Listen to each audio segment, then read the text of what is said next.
Magandang oras mga kababayan, mga kagulin boy. May iba naman tayo ng ating content ngayon ay tungkol sa nangyayari sa Iran. Ang giyera ng Israel-US versus Iran and its proxy. Well, kaya pala hindi maano kaagad ng isang linggo lang ito, hindi matapos ng Amerika at Israel ang pag-neutralize sa Iran kasi nga mayroon pala itong napakaraming nakaimbak na short range, mid range at long range ballistic missiles. At karamihan yan ay galing sa China. At meron din galing sa Russia at meron din galing sa North Korea. Kaya pala hindi maubos-ubos ang arsenal nitong Iran kahit na wala silang air superiority, wala silang mga jet fighters.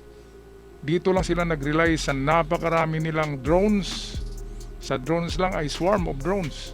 Kaya nauubos ang missiles ng Israel. Nahihirapan itong Iron Dome, nahihirapan sa ang dami-daming i-intercept na drones. Libo-libo ang pinapalipad swarm. Kaya ito ngayon ang kinakabahala ng Amerika, baka maubos ang kanilang mga interceptors dahil sa mga drones na yan, yung Shahid 130 drones na napakarami pala. Dito sa bidyong ito ay makikita natin ang iniimbak na arsenal ng Iran. Kaya pala ang tapang-tapang. Pero kapag natagpuan ng Amerika kung saan nakaimbak ito na lugar, tapos ang maligayang araw nitong mga Iranians na ito, kahit na wala na yung kanilang Diyos ay patuloy pa rin sila Kaya walang katapusan talaga ito para talagang pumupuksa ka ng anay nito. Kapag hindi mo napuksa ang buong koloni ng anay, ay lalong dadami araw-araw, oras-oras ang mga anay na yan. Okay, so para atin maintindihan, ito ang video courtesy sa atin ng Firepost.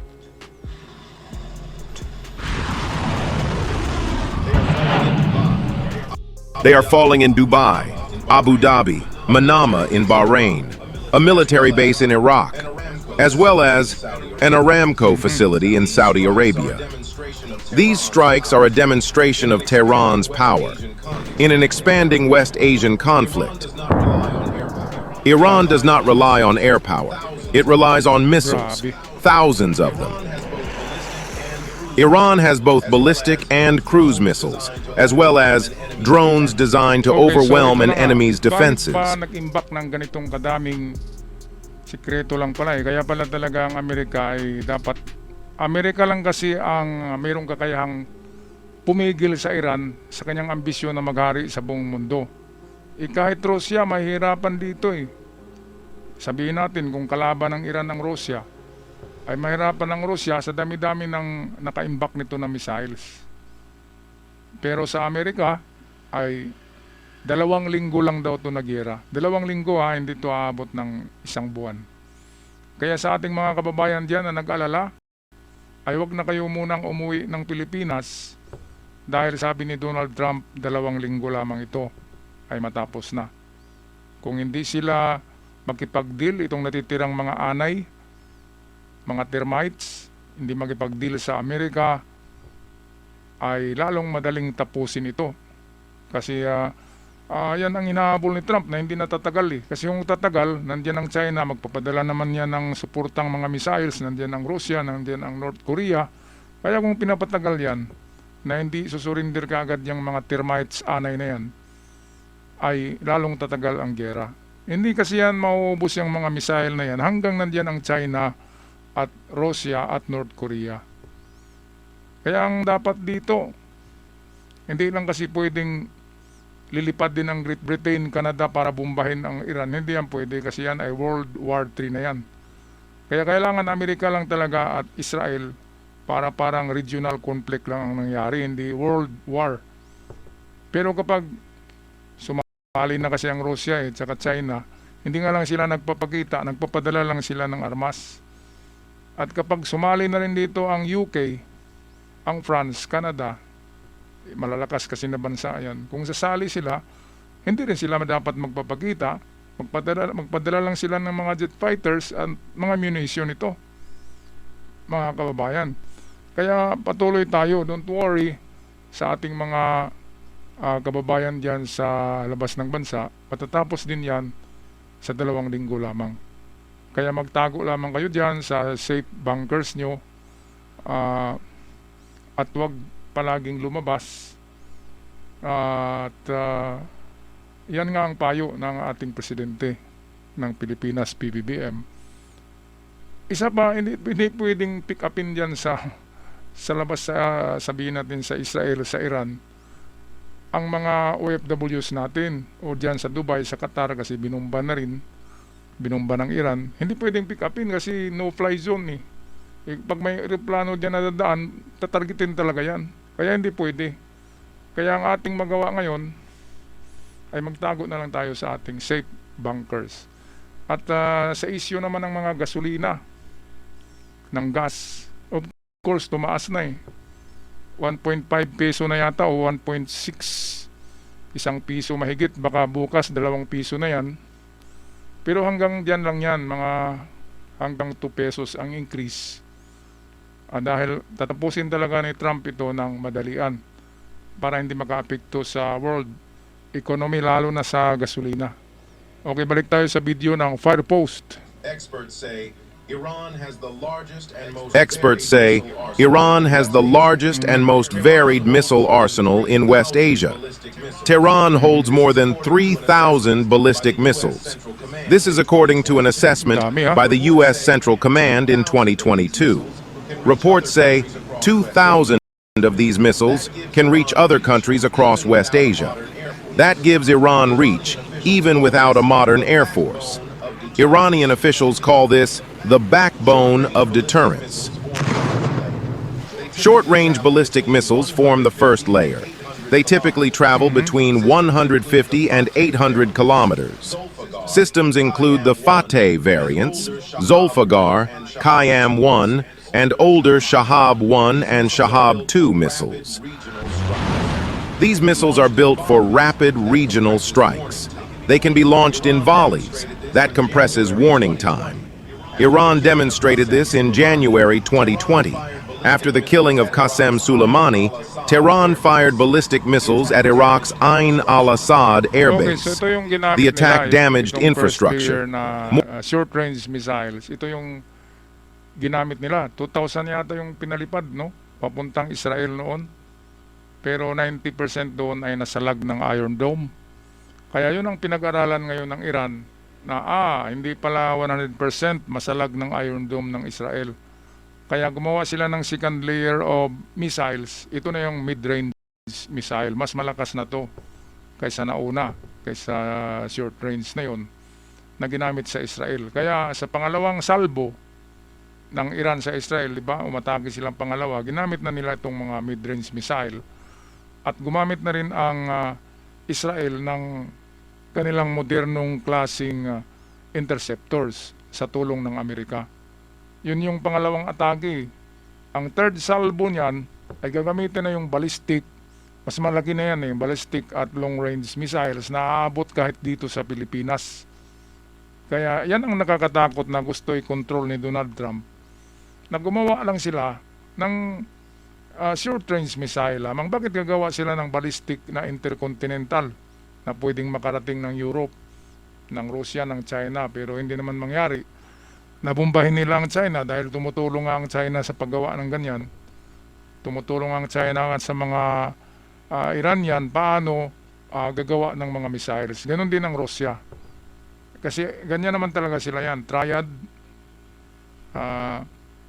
Merong triad Russia, China, at saka North Korea. Ang Iran, panghuli yan yan yung pang-apat.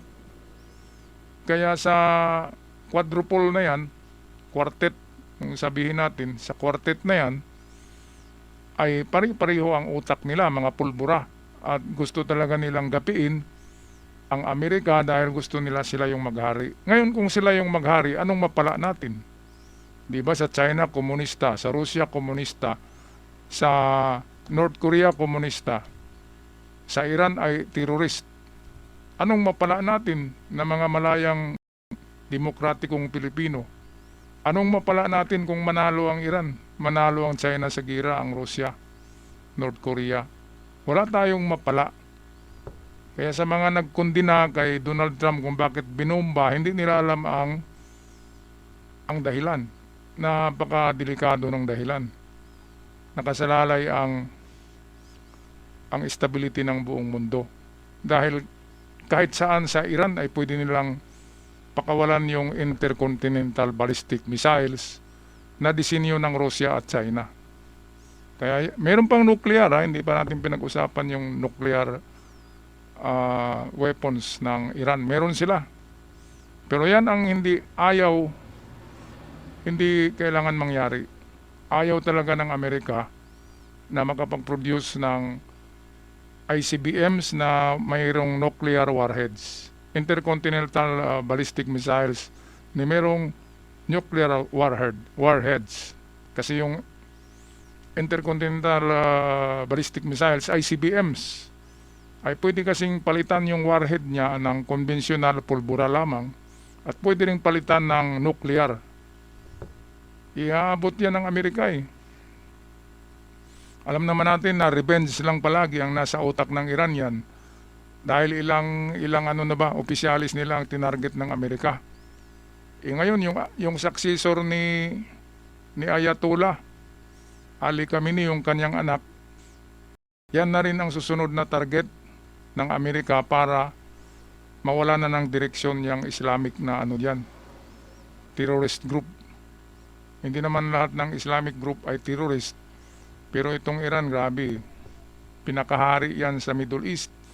Kahit na Saudi, Egypt, UAE, Qatar, lahat yan, Kuwait, takot sa Iran.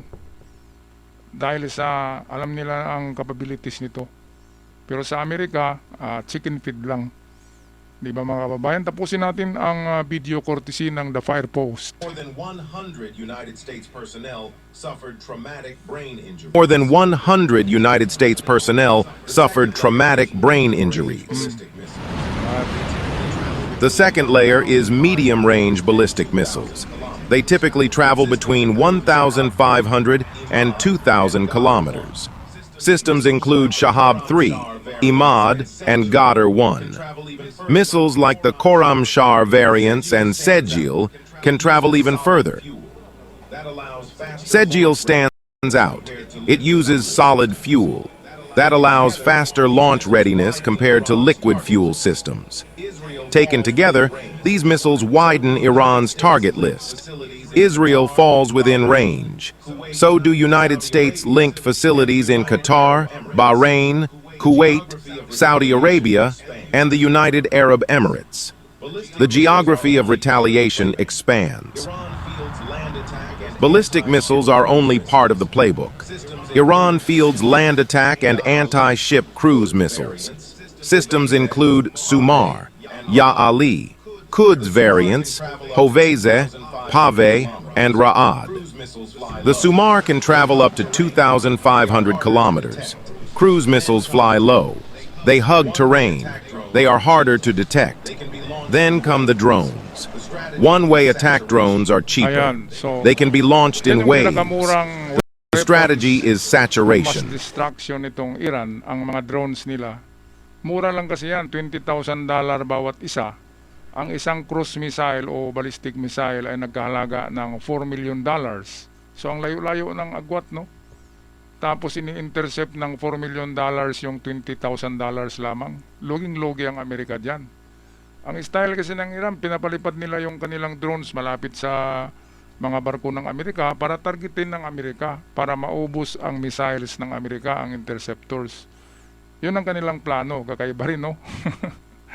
Kaya dapat gagawa din ng Amerika ng murang klaseng interceptors. Pero sa Israel, in the first time, pinalabas ng Israel ngayon ang kanilang Iron Beam. Ang Iron Beam ay isang laser beam. Pinalabas na nila kasi nauubos ng interceptors nila eh. Kaya first time in the history of war, pinalabas ng Israel ang pinakamatindi at mabisang Iron Beam. At nasubukan sa itong gera na to, ay maraming drones ang sinunog nitong Iron Beam ng Israel. Kaya itong yung maganda kasi ang isang putok ng Iron Beam nasa 500 pesos lang yata ang kurente na magagamit. ikumpara sa mga interceptors ng Amerika, katulad ng Patriot, $4 million daw bawat isa niyan. Grabe. Tapos ang targetin mo ay $20,000 lang na drone ng Iran. Kaya yun ang layers of mass destruction, layers of missiles, layers of arsenal ng Iran. Kaya kung hindi kagad ito mapuksa, mabomba ng Amerika kung saan nakaimbak ito, ay tatagal talaga yan ng isang buwan, hindi yan mauubos. Lalo na papadala ng sikreto lamang ang China, Russia at North Korea. Pero kapag magipag-deal na sila, ang itong natitirang mga anay ng Iran, mga termites, magipag-deal sa Amerika, ay matapos na yan. Kaya yan ang ating ipagdasal, na sana matumbok ni Donald Trump kung nasaan yung imbakan ng kanilang missiles. Nasa ilalim kasi yan ng bundok, kaya hindi tatagos doon ng hindi tatagos ang bunker buster, kasi ang bunker buster ay meron lamang effectiveness sa 60 meters deep. Yung bundok, di ba, ang taas-taas ng bundok, di ba, tapos dito sila sa foothill ng bundok gumawa ng entrance, at doon nila iniimbak sa gitna ng kailaliman ng bundok. Kaya hindi talaga tatablan yung bundok eh. Kaya hindi matatablan ng bunker buster. Pero kapag malaman ng Amerika kung nasaan yan, ay meron namang ibang diyan.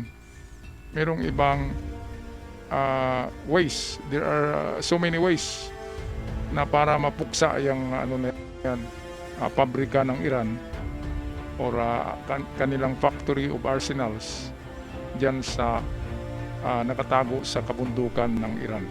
Alright, so ako'y magpaalam na mga ka-Golden Boy, at ako'y maligaya dahil bumalik na ang ating monetization. Salamat sa YouTube at salamat din sa inyo na palaging nandyan na nagsuporta.